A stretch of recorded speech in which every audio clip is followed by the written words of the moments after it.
Metro ödənişlərinin Google Pay, Apple Pay və digər elektron cüzdanlara inteqrasiyası planlaşdırılır. News 24 AS xəbər verir ki, bunu Rəqəmsal İnkişaf və Nəqliyyat Nazirliyi yanında İctimai Şuranın üzvü Elvin Abbasov bildirib.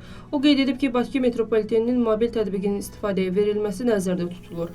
Artıq metropolitenda geniş data analitik departamenti fəaliyyət göstərir və qərarlar data əsaslı analizlərə söykənərək qəbul olunur. Rəqəmsal əkiz texnologiyası ilə aparılan simulyasiyalar nəticəsində metro sıxlığının azaldılması məqsədi ilə 10 yeni stansiyanın layihələndirilməsi prosesi davam edir.